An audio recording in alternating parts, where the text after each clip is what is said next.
This is tutorial number 27, and it covers the predefined profiles within Catia v5. To start off, open up a new Catia v5 part file, and once you've done that, let's go into the Sketcher workbench. So let's click Sketch, and click any of the planes. Now the predefined profiles are, if you go in, you can click Insert, Profile, Predefined Profiles, and it's all of these, like the rectangle that we've been using, oriented rectangle, parallelogram, and so on and so on. So you can also find it on the side toolbar here, and these are all your predefined profiles. Now I'm just going to go over a few of them and just kind of show you how to know what to click, and when you're clicking, what your profile is going to look like from it. So to start off, we've been using the rectangle the whole time, and we know that the rectangle is like a 2-click job. Now if you look at all of these guys, each one of them, you can see how many clicks. So each point that they show is how many clicks you're going to make. So let's try to do an oriented rectangle. So let's click it, and let's start at the origin. So it's 1 click, another click to define the length there, and another click for the width. And we've created our rectangle.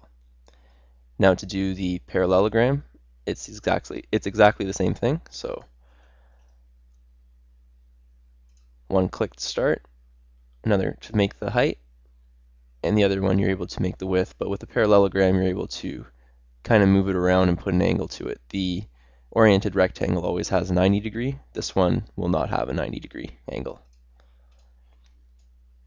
And then there's other ones in here too, such as the keyhole and whatnot.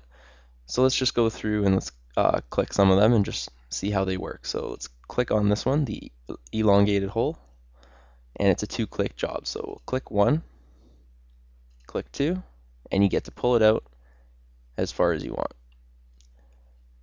and accept. So all these predefined profiles, what they're there for is that it's going to be a common profile that you would use, and what they're doing is pretty much just saving you some time in creating it. So like this profile here, the elongated hole that we just made, I'll show you how I would make it and just how this really saves you a step. So to do it, what you'd have to do is make a rectangle, and then you'd have to make a 3-point arc on either side.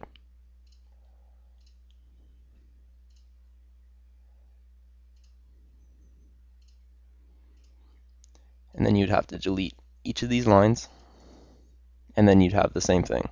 So for me, it took me 3 or 4 steps to create that elongated hole rather than one entire step by using this feature. So these features, they'll save you time when you're designing things and when you're creating your sketches, and that's the whole idea why they're there. And that concludes our tutorial on how to use the predefined profiles within Catia v5.